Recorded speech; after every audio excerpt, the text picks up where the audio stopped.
Good morning, everybody. Uneducated Economist here. Thought I'd do a follow-up video to the video I had done yesterday talking about the Russia and India doing oil deals within the rupee and how this deal is probably going to end up failing for Russia, since Russia will not be able to use those rupees for the importing of the items that they truly need from around the world, because nobody wants rupees.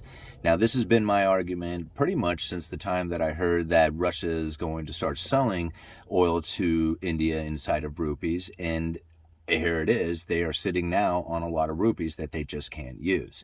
So this has been my argument for quite some time.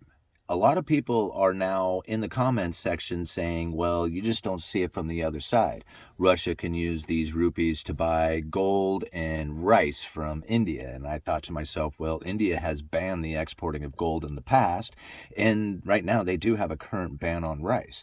So they can limit the amount of stuff that Russia is just going to straight up buy from them. They don't have to sell it to them inside of rupees.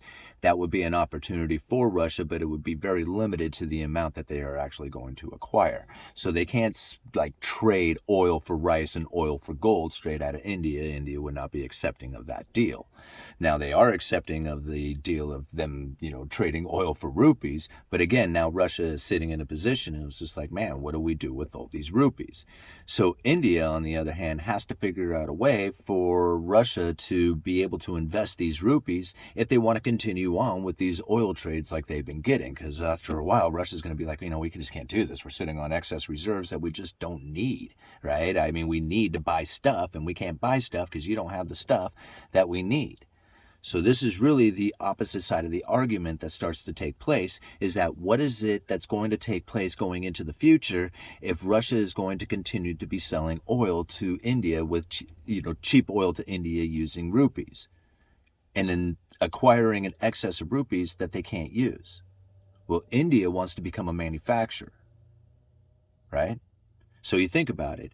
If Russia is needing stuff that they can't get from India, and they have an excess of rupees, and India wants to become a manufacturer, and they look back at Russia and say, well, what do you need? We'll manufacture it for you, right? So this is the opposite side of the argument that a lot of people don't think that I look at, right? But this is really how the opposite side would go. Like, I believe that it's going to be very difficult for them to continue to conduct themselves in a way that's going to try and circumvent the dollar. The dollar is very powerful against these other currencies.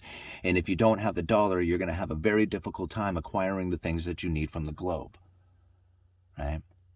But now, if you're Russia and you're sitting there on a bunch of excess of rupees and you have no other place to go, because nobody else wants rupees, and you need stuff, and you look back over at India, and India says, hey, we want to be a manufacturer, I think this is probably the direction that it would end up going if they were to invest their money, the rupees, back into India.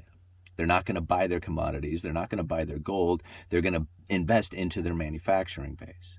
And then if that manufacturing base does well, they will start manufacturing for the rest of the world. And as those exports leave India, it will not only benefit India from the manufacturing of it, but it also benefit Russia from the investment portion of it as well. Again, don't think I don't look at it from the other side.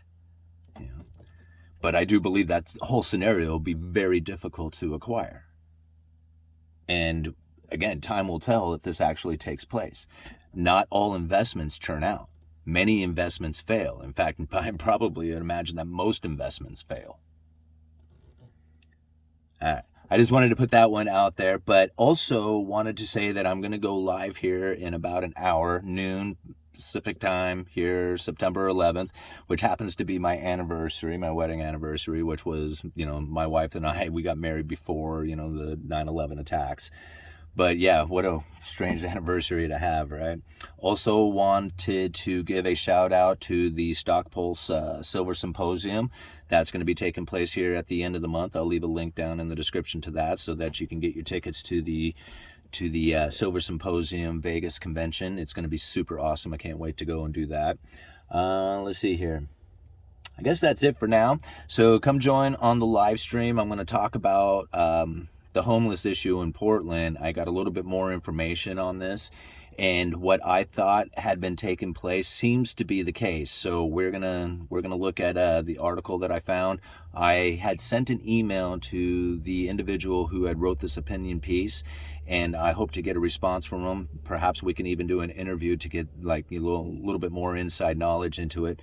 But I think this live stream ought to be a really good one. That's why I came out here, so that I can give you guys the heads up on that live stream. So anyway, I'm gonna go and create a scheduled event for that live stream here in about, I don't know, I think it's probably gonna be about an hour from now.